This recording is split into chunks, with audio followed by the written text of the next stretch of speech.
دەم باش تەماشەوانین gelek هێژاجاردن بۆ بەردەمەیەکی خەڵی بخێر بێن تەوارمە ئیر و مالکی لە هەمبەر حکوومەتە سێبەردا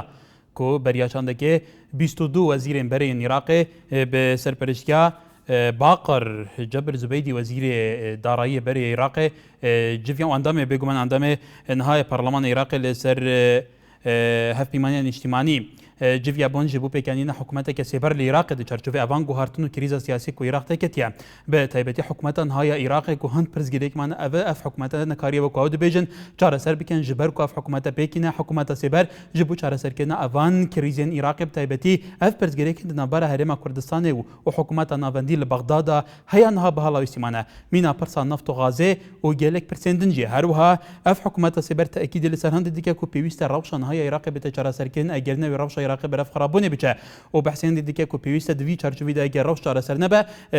sehb sîxanka sehba baweriyê li hikûmeta nihaya Iraqê bêtekirin û helbijarneke pêşexit bêtekirin li Iraqê gelo pêkînana hikûmeta sîber jî li pal wan hemû bizavên têne kirin li pala wan hemû civînê li hewlêrê hatine daxistin ji bo hindê ku gîvaştin li ser malekî bênekirin ji bo ku ew çarçûv û ew ecenda ew bername hikûmeteyê li ser hatike pêkenîn cîbecîb ke mîna rekewtinama hewlêrê heya çandê wê bandorî hebe bo çareserkirina krîza nihaya Iraqê heya çandê ev gîvaştina dê pitir bandoriyê li Nûrî Malîkî wekû serokvezîrên nihayên Iraqê bike ji bo çareserkirina krîzê belê pêkenanê hikûmetî sêber Malîkî li berdem pêkenanê hikûmetî sêber da berêzan pêşan rojekê 22 wezîrî pêşûyî hikûmetê Iraqê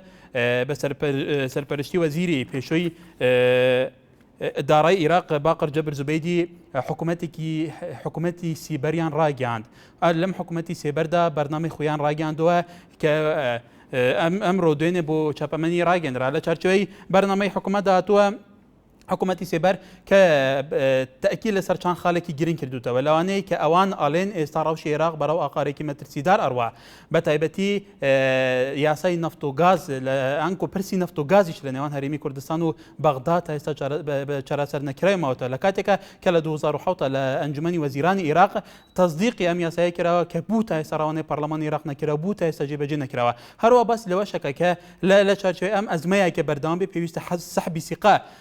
حکومتی مالکی بکره و هەڵبژارنێکی پێشەخت ئەنجام بدرێ ئەمە تا چەند کاریگەری هەیە لەسەر ئەوەی کە زیاتر مالکی گوشارێک بێ کە مالکی زیاتر کارنامەی حکوومەتی خۆی ئەو کارنامەیەکی لەسەر پێکەنەوە لە کە بەڕێکەوتنامی هەولێر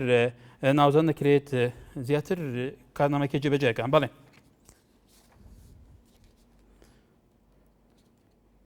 یەکەم پەیوەندیشمان بەرەزان ئارام شێخ محەممەد چاودێری سیاسی لەسەر هێلی پەیوەندیە کاکارەمان کاتەوە باش پێکەنانی حکوومەتی سێبارێکە زیاتر بۆ بینەرە بەڕێزەکان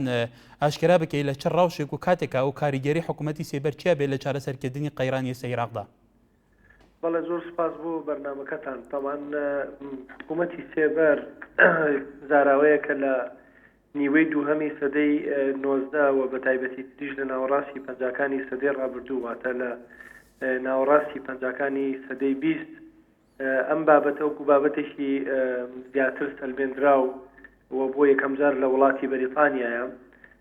اعترافی پێکراوە بە ڕسمی حکوومەتی سێبەر وەکو حکوومەتێکی گرنگی نوێنەرایەتی ئۆپۆزیسیۆن واتە غەیری حکوومەتی ڕسمی بە شێوەیەکی عرفی سەلمێنرا و ممارەسەی کارەکانی خۆیەکە حکوومەتی سێبەر ئەو حکوومەتەیە کە عینن حکوومەتی ڕسمی هەڵبژێردرا و طبعاً بەپێی لە هەموو وڵاتەکانی دنیا بە تایبەتی وڵاتە دیموکراتیەکانە پەرلەمان هەڵبژێردرێت و بەبێی دەستوری هەر وڵاتێک لە وڵاتێکەوە بە وڵاتێکی ترە گۆڕێ بە ڕێژەیەکی دیاری کراوە کە بەشی هەرە زۆری وڵاتە دیموکراتیەکانی دنیا ڕێژی نوێنەرایەتی نیوە یان نیوە زیاتر و با بڵێن نیوە زائیدیەک هەڵەسن بە تشکیلکردنی حکوومەت ئەو حکوومەتە پێوتری حکوومەتی ڕسمی لە هەندێک لە وڵاتەکانە ئەبێت چەند کوتلەیەک یەک بگرن بۆی کوتلەیەکی زۆرینە پێک بێنن یا کوتلەیەکی زۆرینەی براوە لە هەڵبژاردنەکانە ئەتوانێت ئەم حکوومەتە پێک بێنێ ئەمە پێوتری حکوومەتی ڕسمی حکوومەتی ڕسمی کابینەیەکە کە پێگێ لە سەرۆشی ئەنجومەنی وەزیران و وەزیرە پەیوەندیدارەکان بە پێی پێویستەکانی هەر وڵاتێک دائەنڕێ حکوومەتی سێبەر ئەو حکوومەتەیەکە هەمان پێک هاتەی حکوومەتی ڕسمی هەیە یعنی لەوێ سەرۆشی ئەنجومەنی وەزیران هەیە لەوێش سەرۆشی ئەنجومەنی وەزیران هەیە لەوێ وەزیری دەرەوە هەیە لەوێش وەزیری دەرەوە هەیە هی پەروەردە هەیە عینن شت یعنی بەم شێوەیە هەموو ئەو وەزیرانە وجودیان هەیە بە هەمان شێوەی حکوومەتی ڕسمی ئەم حکوومەتە گرنگترین ئیشەکانی حکوومەتی سێبەر یان حکوومەتی ظل ئەوەیە کە هەڵەسێت بە ئەوەی کە بە بەردەوامی ئیشی تەکمیلەی خۆی وەکو حکوومەتێکەکە بە ڕەخنەگرتن یعنی بۆ نمونە کە کاری حکوومەت کە ئەڵین کاری حکوومەتەکە بە شێوەی ڕەخنەگرتن یا بە شێوەیەکی نەقدی چۆنێکە بۆ نمونە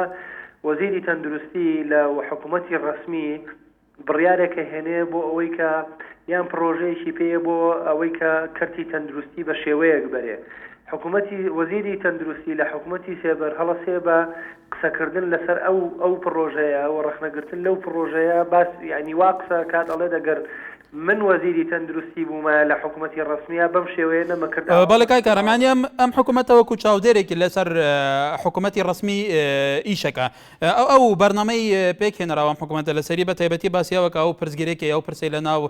لە نێوان هەرێمی کوردستان و بەغداد تا ئێستا بە چارەسەر نەکراوی ماوەتەوە تا چەند ئەم حکوومەتە ئەتوانێت زیاتر گوشار بخاتە سەر حکوومەتی نووری مالکی بۆ ئەوەی حکوومەتی مالکی زیاتر پابەندی ئەو بنەمایە بێ کە لەسەر پێکهێنراوە تەمەنەوە بە دڵنیایی و ئێستا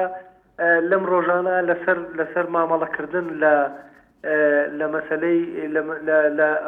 لە ئەوروپا لەسەر مەسەلەی یەکێتی ئەوروپا و ئەو ئەزمە ئابوووریانی کە ئەتیحادی ئەوروپی تێکەوتووە وەزیری دەرەوەی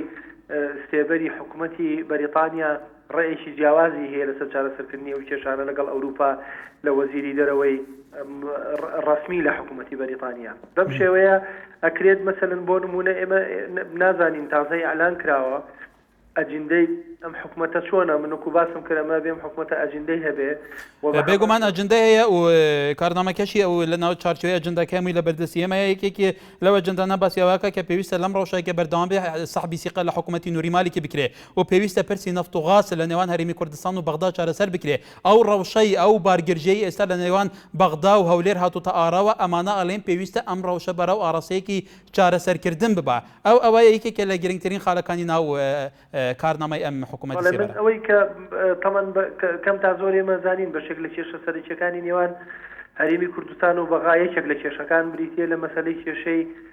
چۆنێتی دابەشکردنی سەرۆت و سامان و داهات چ بەو شێوەی کە لە دەستورا هەیە و چ بەو شێوەی کە لە یاسای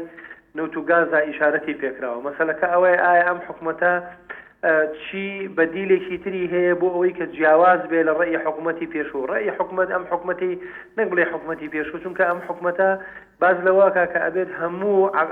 با بڵێن عەقدەکان و هەموو ئەو کۆنتراکتانی کە لە مەجای نەوت تاکرێ پێویستەکان لە بەغاوە بکرێ ڕاستە نەوتەکەەوە بە پێی ئەو سیستم و ڕێو ڕسمانە بێ کە حکوومەتی ڕسمی دایناوە ئەگەر یعنی یەکێک لە کێشەکان لەسەر جۆری عەقدەکانە لەسەر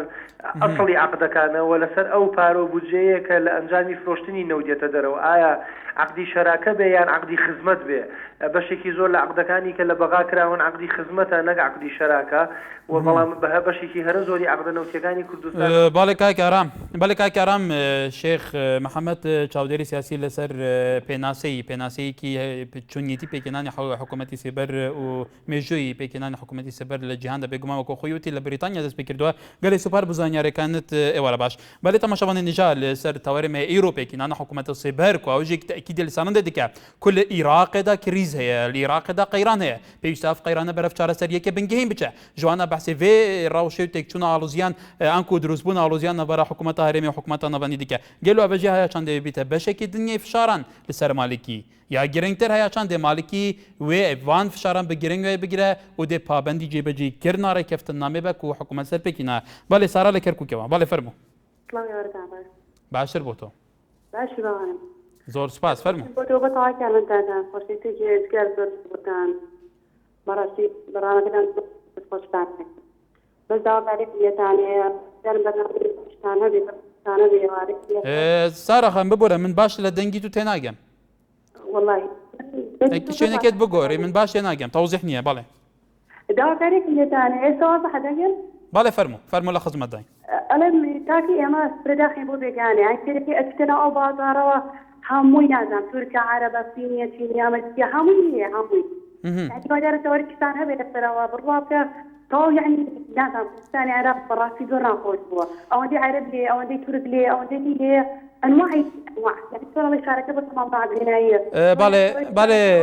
باله سارا خان سەرنجی تو گەشت سپاس پەیوەندیکەت بەڕێزان پێمان باشە لەسەر تەوەری ئەمڕۆ ئەگەر قسە بکەن سپاسانەکەین غازی لە باردەڕەش بەڵێ دەستخۆشی بەرنامەکەتان لێ دەکەم زۆر سپاس دەستخۆشی بەرنامەکەتان لێ دەکەم تەوەرەکەی من لەسەر سامی عەسکەریە سامی عەسکەری لێدوان دەدەت کە ملەتی کورد سلاح تەسبیل کرد يعني بحساب سامي عسكري ولا كملتي كل سنة شاو شولن كدعواي حوار سامي عسكري لكن سامي عسكري حوار ما قليل كذا سلاح مو يدارني سامي عسكري بلا الذي ما قصدي ساكتا دور خوي قبل كريس كل عراقة سامي عسكري بلا ساعمتك او اجتماعات مثل كم تانغو توفو زي فوق موزي لما تكون نفذت ثاني عسكري من الدعوان اللي مقبل لما تكون مكان لا شركة يكون مكان هاي ثاني عسكرية كمان من تكون هنا زي بالي كاي هاي سلاحية ما كل شيء تكون سانعة كذا دزمان بالي كاي غازي سپاس بو سەرنجی تۆش ئێوارە باش کاروان لە کەرکووکەوە بەڵێ کاک کاروان دەستخۆشی تەوەرەکەتان لێکم زۆر سپاس پێشەکی بۆ تەوەرەیەوە هەنێ قسەم هەیە بەڵێ بەڕێز حکوومەتەکەی مالیکی و حکوومەتەکەی ڕژێمی بەحث هەمان بەرنامەیان هەیە لەسەر هەمان بەرنامە ڕۆن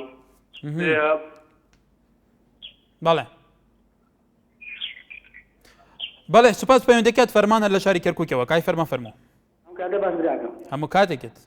ماشي برا زۆر سپاس والله من أنا مالكي وعزدوري وأمانة في شهرية كان حتى عيد على يشهر عيننا عوين عربة هر أنا جزمني إجاتي كذا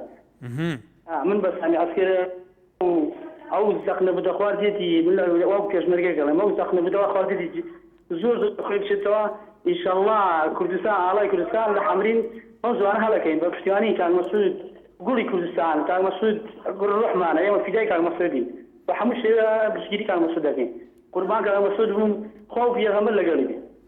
بەڵێ سپاس بۆ پەیوەندیکەشت بۆ سەرنجی تۆش بێگومان بەڕێزان نێوە ئازادن چۆن سەرنجی خۆتانی شام دەن تەوەری ئەمڕۆ ماڵمەکو ئێوەزانن لەسەر ئەکرانە بینن پێکەنانی حکوومەتی سێبەر لە عێراقدا وەکو بێگومان پێکەنانی حکوومەتە لە کاتێکە کە ئەوە 22 وەزیری پێشووتری حکوومەتی عێراق بەسەرپەرشتی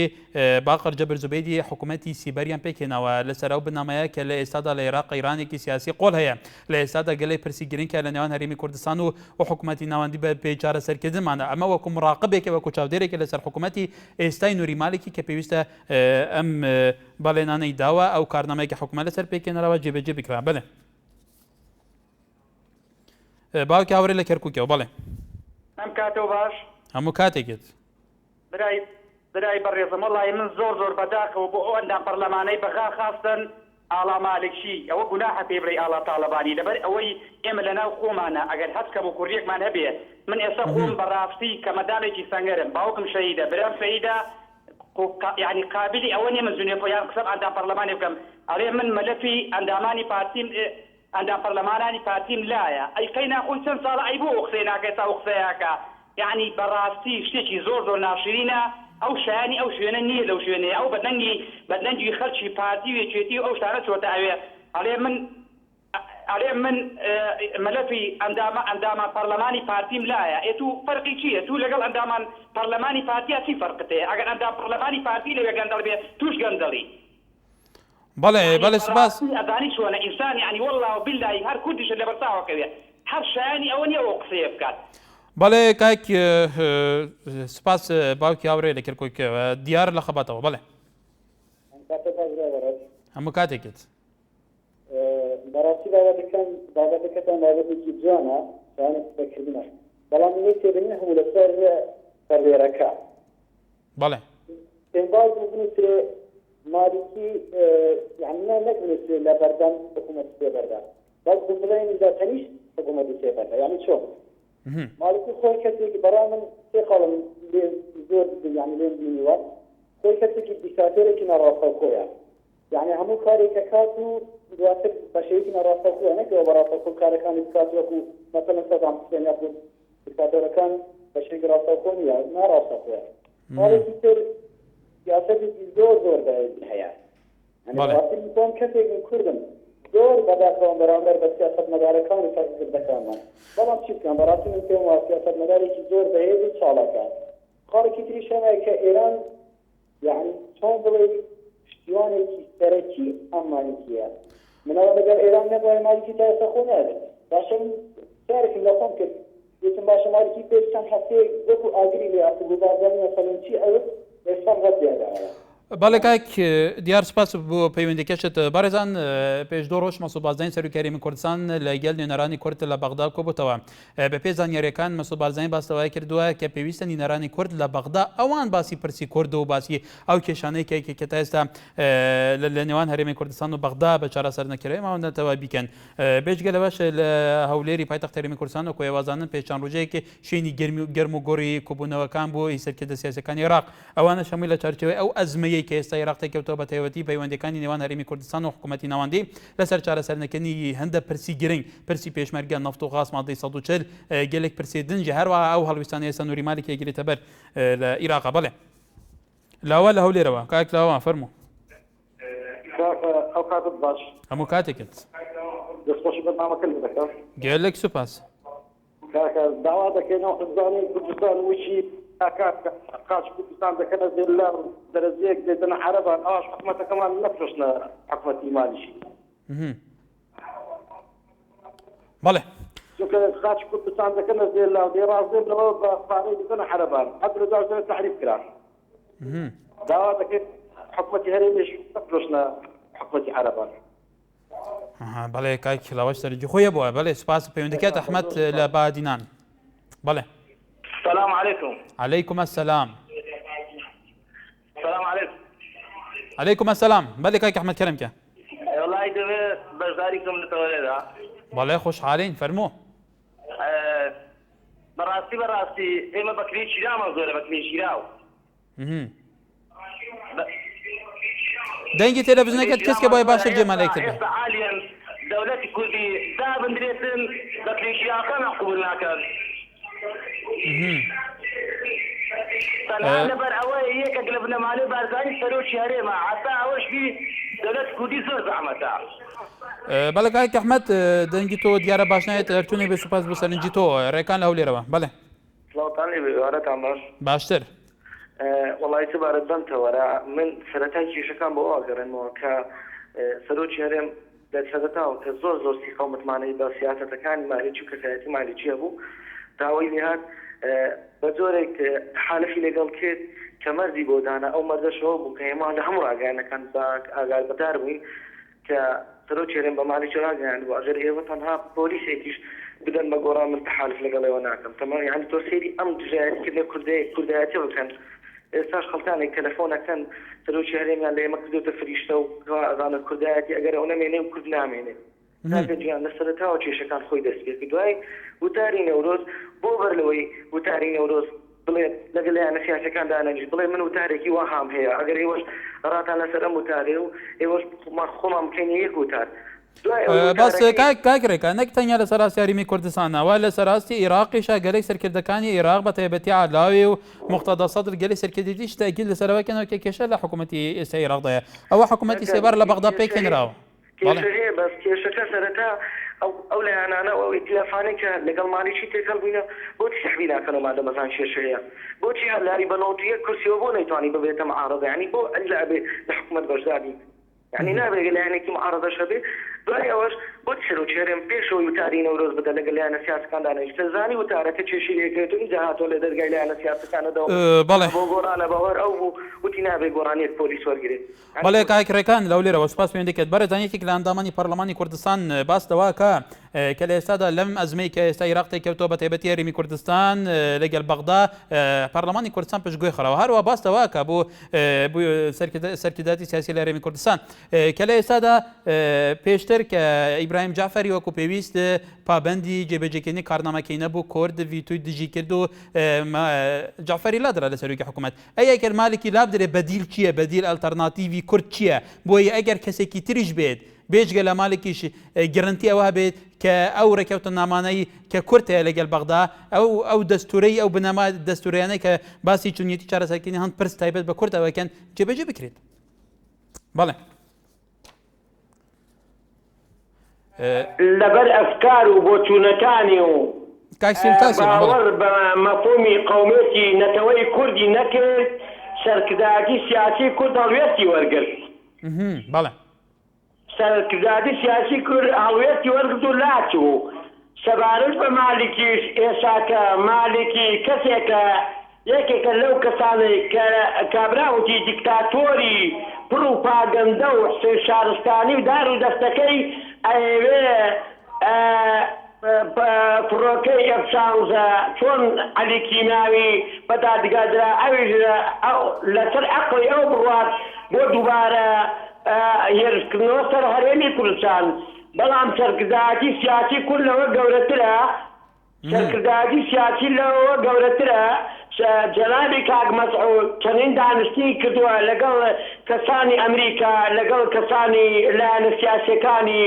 هەرێمی کوردستان و بە ئۆکسجێنەوە بە سەرۆکەکانی سەرکردەی عێراقیەوە. بەڵام من یەک ڕەحنەمەیە ئێمە ئەگەر لە بەغدا یەک بین لە هەرێمی کوردستان یەکین لەبەرەوەوان عەرەبن ئێمە کوردین. بەڵام ئەگەر لە هەرێمی کوردستانە خوانەخواتە تووشی ڕەخنەیەکی ڕوخێنەر بین لە ڕێگەی کۆمەڵی ئەفکاری سیاسی ڕەخنەیی ئەتوانی کێشەکەمان زیاتر وەکو ئاوێنێک کوردستان و بۆ ئەوەی بیری لێ بکەینەوە ڕێگەچاری. بەڵێ کاک سیروان دەکۆتۆتی بەڵێ من یەک ڕەخنەمە هەیە لە کەناڵەکەتان ئاڵا تاالبانی ئەوەیە مەلەفی پارتی لە دروستبوونیەوە هەتاکو ئێستاکە نەخیانەتی کردووە چەنەها سەرکردەی پێگەاندووە چەنەها ئەفکاری ئەخلاقی و ئەدەبی بە کوردایەتی ناسراوە. حەز ناکەم خەڵکێک کە ئەندامی پەرلەمانی عێراق وە کورد دەنگی بۆ دابێ پەنجە درێژکا بۆ کادیری پارتی دیموکراتی کوردستان. بەڵێ کاک سیروان سپاس بۆ سەرنجی تۆش سپاس بۆ پەیوەندیەکەت هاوکار لە چەمچەماڵەوە. بەڵێ کاک هاوکار فەرموو. بەڕێزەمەم کاتت باش هەموو کاتێکی بەڕێسە دەستخۆشی لە بەرنامەکە دەکەم. سپاس پێشەکی پێشە مشتێ قۆندەرەکانی سەرۆکی هەرێمی کوردستان سەتی وەک مالیکی دێنە داواکارم لە حزبە کوردیەکان لە ئۆپۆزیسیۆن لە هەموو کەسێ پشتگیری بەڕێز سەرۆکی هەرێمی کوردستان بکەن چونکە تاکە سەرۆکەکەوە باشترین سەرۆکە بێت لە ناو هەموو کووردا بەڕێز کاک مەسعوودە کای لە هەموو مەسوول و هەموو دام و دەستگایەکەم پشتگیری بکە نەگم مالیکی بەڵێ کاک هاوکار مادام وایە تاچان گرنگە مەسعود بارزانیش لە چارچێوەی ئەو هەموو پێشهاتانە و بەرپرسەرەتیان ڕاوێژ بە سەرۆکەکانی سەرکردەکانی تری کوردیش بکە بێگومان سەرکردەکانی تری کوردیە بە ئۆپۆزیسیۆن و بەو حزبانێکی هاوپەیمانەتی لەگەڵ کردووە تاچان گرنگە ڕاوێژ لەگەڵ ئەوانیش بکە لەگەڵ کەسی موسەقاف ئەکادیمیسیان لەگەڵ ناوەندە گرنگەکانی هەرێمی کوردستان بکە بۆ ئەوەی بە یەکدەنگ بۆ چونیەتی ئەم کێشانە چارەسەر بکرێت. کاکە مەسەلەی ئەو کێشانە هەموو کوردێ لە پشتێتی کەس پشتی بەرنادا بۆ مەسەلەی مالیکی و ئەم شتانە بۆ قەزەی ناو خۆمانەوە شتێترە بەڵام بۆ مەسەلەی کوردایەتی کەس پشتی بەرنادا تێگەی هەنێ قساکرێت لەم لاولەولاوە پروڤاگەندەی ڕاگەاندنەکانە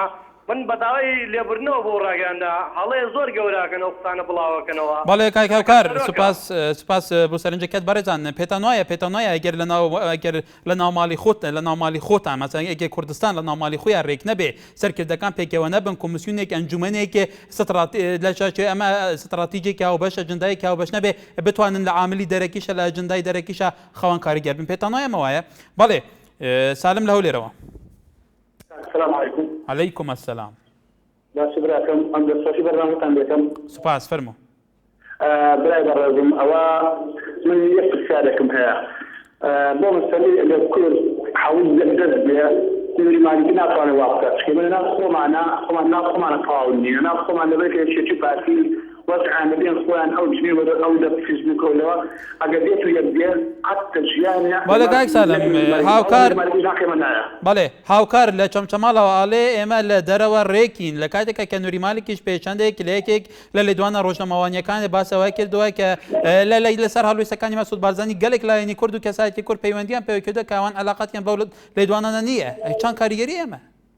راستك بلا ولا يذكر بله راستك اللي كان بس بلا اجيال بالمالكيه دبر اي كمان كيف تصل تبدأ شو تطبيقي ما بتصل من احنا كمان على خميسه تايكا كان تجي خصيوا اذا وكان احنا كل بيت وحمله كان يا خليل بيت وبشتي يبدا البيت اللي على معنا بله كاي سلام بله كاي سلام سپاس دویم نو برابر زان سر همان تورم به براینا دوباره سلاف هجیان پیگینان حکومت سیبر ج 22 وزیرین ین برین حکومت عراق کو اوجی کی وکو مراقبه کی لسر حکومت های عراق د چارچوبی کی ریزانا کو عراق تکتیه هات کی پیگینان ایک شوان بنماین سرکان کو و ایک شوان اجنداین سرکین کارنما حکومت سیبر او د بیژن کو پروژه سه نفت و غازه کو ل 2007 لجوات وزیر عراق هات کی پسند کردن های نابونا کی شاندمو پارلمانی بوی دنگل سربیت دادن و گله پرسیدم تایبتی لسر راف شهر ما کردستان اوین و روشن ها کو عراق تکتیه بله سرتیب لچم چمالا که سرتی فرمو باش همو کاتکت برای بەڕێزم دروستکردنی حکوومەتی سێبەر واتە سیستەمێکی تازەیە بۆ چارەسەرکردنی گیر و گرفتەکانی ناوخۆی عێراق و گیر و گرفتەکانی هەرێمیش ئایا لایەنی کوردی و حکوومەتی هەرێمی کوردستان و سەرکردایەتی کورد بەشداریکردنی چۆنە و هەڵوێستی چۆنە و حکوومەتی سێبەری تازەی بەغاش لەگەڵ هەرێمی کوردستانە گیر و بۆچوونەکانیان چیە لە ڕووی چارەسەرکردنی گیر و گرفتەکان لە بینی ناوەند و هەرێمدا اینجا من حەزەکەم بپرسم حکوومەتی هەرێمە کوردستان و سەرکردایەتی کورد لە حکوومەتی سێبەر بەشدار ئەبن ڕازین لەسەر دروستبوونی ئەو حکوومەتە تازەیە بە ناوی حکوومەتی سێبەرەوە یان نا و تا چەند لەگەڵ داواکاریەکانی کوردان پێبەندن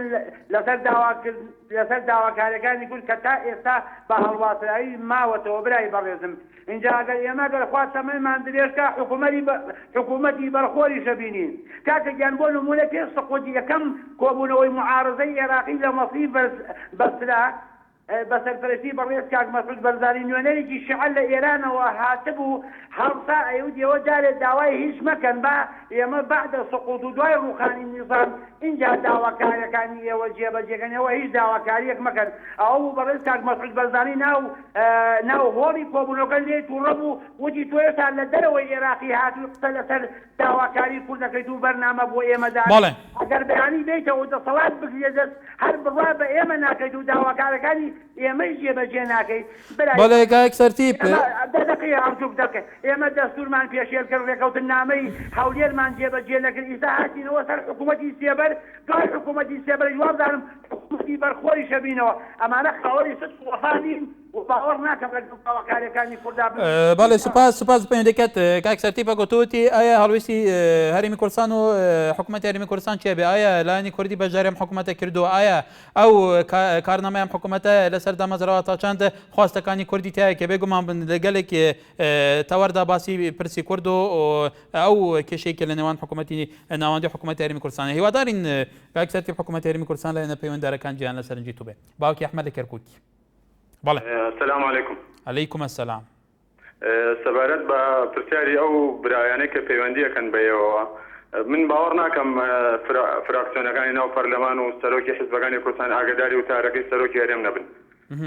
احتمال هەموویان ئاگادار بن بەڵام بۆ ئیعلام ڕای ناگەێنن. ومن بە زانیاریەکیش بدەمە جەنابتانەوە لە ماوەی ئەم هەفتەیە فڕقەی 12 زیاتر لە 4 لیژنەی عەسکەری لە بەغدا بۆ هاتووە. هەموویشی شوێنی مەقەڕە کوردەکان بۆ بەغدا دەنێرن و دیاری ئەەکەن دوێنێ عەلی خێدان خۆی هات بۆ کەرکووک بزانام هیچ کەسی ئاگای لێیە ئەی هەڵوێستی لایەنەکانی کوردی چیە لەسەر ئەمە ئەو پێشهاتەی ئەو زانیاریەی تووتی من باوەڕ ناکەم یعنی دیباتان کردیەوە خۆ کەناڵێکی ڕاگەیاندن و پەیامنێتان هەلێرە کە باستان نەکردووە بەڵێ کاک باوکی ئەحمەد زۆر سوپاس بۆ ئەو زانیاریانە تاکید بە بەدواداچوونی بۆکەین سوپاس پێوەندەکەت ئەسکەندەر لە چومان بەڵێ الو او كاتل باش هەموو کاتێکت فەرموو. باش برا سپاس. او ديار الو بەڵێ فەرموو. بەڵێ کاک ئەسکەندەر فەرموو جێم لێتە. باشا زۆر سپاس. والله السبارت بو برادري كتشفات تلفوني كدو زيارة درامي شخصا نفر اوي كركا اكريد درامي سروشي هريم رابش كان لقل سر كدر سياسكاني ناوخو هريم اللي ناظر متاساني او اقاداري او همو او سردانو او دانشتنو او كوبنواني لقل برقساني بوران و بوزيشن بابلين ولقل همو لانا كان يتريش ولقل بري سر كومارو وقت كردنش ديكرا ولا سرويكا صون بتوانا تعرفي او شيشانا كلبين هريم اطمتي ناون باهيات بس شواذ بتوان تعرفي مثلا كابكن وبما راوش كردنو وكردنو بفتقو كور كومنو بردوام هي اللي لازم بيسرقوا مبادره جدي هي لازم بيسرقوا بهم سر السياسي كان كردي اما مادام هي متى چەند وەرەقی کورد بەهێزترەکە لەسەرەوەی کە کێشەکانی لەگەڵ باڵ زیاتر بەرەو چارەسەری بڕەوان زیاتر فشاری کورد بەقوتر بێ. بەڵێ بێگومان دانیشتن و نزیکبوونەوەی سەرکردە سیاسەکانی کورد و ڕێکخستنەوەی ناوماڵی کورد لە بەرامبەر نارانی کورد وەرەقەیەکی بەهێز دروستە بێ و ئەکرێت وەختێکی بەهێزتریش دروست بکرێت لە سەروانێک کە ئێستا بە جۆراوجۆر و بە شێوەی جیاواز قسە لەسەر مەسائلی کورد و مافارەتەوەکانی کوردیەکەن. ئەوەیەمە لەگەڵ ئەوەم کە وەرەقەیەکی بەهێز دروستە بێ و کاریگەریەکی جدیشی ئەبێ لەسەر ئەوانەی کە لە دەوروبەر و لە ناوە و لە ناوی عێراق و لە هەر شوێنەکانی دیکە بە زۆرێک لە زۆرەکان قسە لەسەر ماف و مەسەلەتەوەکانی. بەڵێ کاک ئەسکەندەر لە چومان سپاس پێێنێکت بەڕێزان ئێستا بە پێزانیاریەکان بەستەوەی کرێت کە کۆمسیۆنێک ئەنجومەندێک دابڕێژێت کە ئەم ئەنجومەنە هەموو لایەنەکانی کوردستان بە ئۆپۆزیسیۆن و دەسەڵات و لایەنەکانی تریشەوە هەروەها کەسانی تریش تیا بەشدار بن بۆ ئەوەی چارچێوەیەک و ئەجندایەک هەوبەش دابڕێژێ بوو تەعاملکردنی کورد لەگەڵ کوی پێشاتەکان لە ناوخۆ لە دەرەوەدا. بەڵێ وەیس لە چەمرگە کاک وەیس فەرموو. کاک وەیس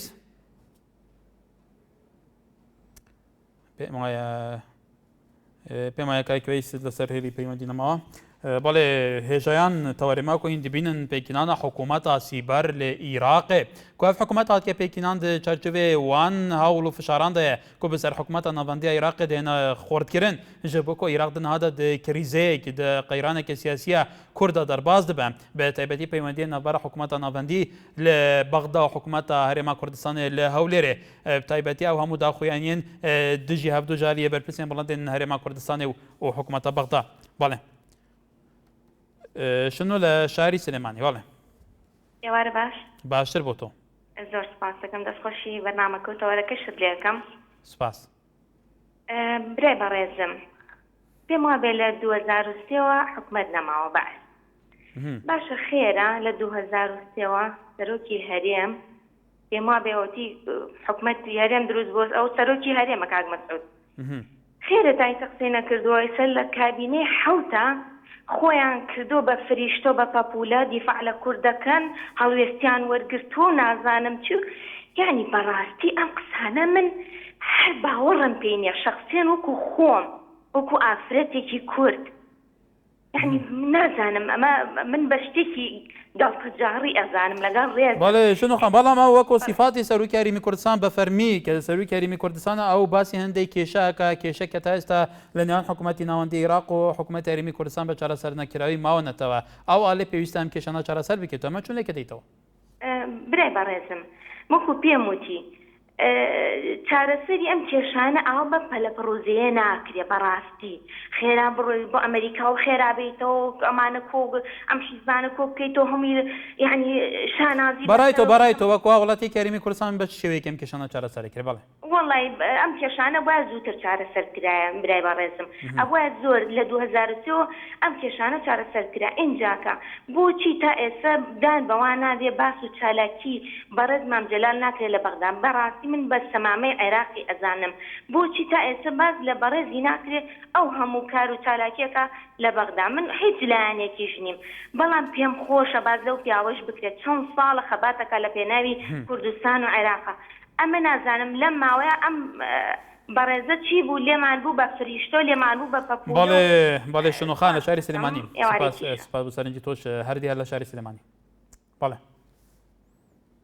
باش باشتر من پرسیارم کەم هەیە بەڕێز من لە کەناڵەکەی جنابتانەوە دەست پێ یەکەم ئەگەر کەناڵەکەی جنابتان ڕۆژە لە ڕۆژان درۆیەک بکە هەرگیز لە ناو سەتلایتی ناو ماڵەکەشمیان نایهێڵم ناو مەحەلەکەشمیان نایهێڵم بەڵام من ئەوە ناڵێم لە 2023 کاتی ڕژەمی بەحث ڕووخا بەقووەترین هێزی ناو عێراق پارتی و یەکێتی بوون کاتێک لە 2023 تا 2000 با بڵێن 13 با بڵێن ئێستا 13 کە 10 ساڵەکە لەو کاتەوە تا ئێستا پارتی وێشێتی هیچیان نەکرد بێت من دەستخۆشی لە مالیکیەکەم کە 10 ساڵ مەجالیان نا بە مالیکی بۆی خۆی بەهێز کات و ئاوا بکورد کات زۆر سپاس بۆ تۆخوا بەڵێ تەڵێ سوپاس بۆ سەرنجات دەژی کاکردی لە شاری سلێمانی ڕانچ لە کێلارەوە کاک ڕانچ فەرموو کاکەم کاتێ باش هەموو کاتێکت کاکیان دەستخۆشی بەرنامەکە لێکم گەلێک سوپاس فەرموو و دەستخۆشی لە جەنابی سەرۆکەکەم بۆ هەڵوێستە جوانەی ئەمەیەک و دەستخۆشی لە هەموو لایەنە سیاسیەکانەکەم و بە تایبەتی ئەو چەند کەس مەسەن تەلەفۆنەکە باسی ئەوەکە کە ماڵی کورد ڕێک نییە من تەوەقعکە ماڵی کورد ڕێکە لە مۆزعەدا ماڵی کورد هەمووی یەکێکە هەموو لایەنە سیاسیەکان پەیوەستن بەو بڕیارەی سەرۆکی هەرێمەوە ئەمە یەک بەڵام گلەیەکی گەورەمەیە لەو پەرلەمانتارەی ئاڵا تاڵەبانی زۆر جوان نییە کە ئەڵێ مەلەفی مەسەلەن چەند کەسێکم لایە و احتیمالی هەیە خۆشی مەلەفیە بێ ئەمە یەک بەڵام جوان نییە تۆ من و تۆ لە یەک جێگە دەوام بکەین من ڕخنە لە تۆ بگرم لەبەر خاتر مەسلحەتی کابرایەکی عەرەب و هەتا مایشە کورد و عەرەب بکە بە دنگ و میلبیان قسەیەکە یەک ناگرێ تۆ کاکە گیان گوێز و خوڕا یەکە گرێ هەتا ما یەک ناگرێتتر ئێمە بۆ جیان نابینەوە و زۆر دەست خۆشی لە کاک مەسعود دەکەم کاک مەسعود من تەوەقعەکەم هەتا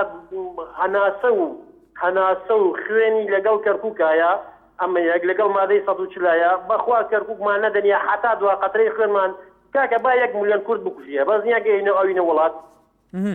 بەڵێ سوپاس بۆ سەرنجی تۆش بارزان لە سوڕانەوە کاک بارزان فەرموو ئەو کاتت باش هەموو کاتێکت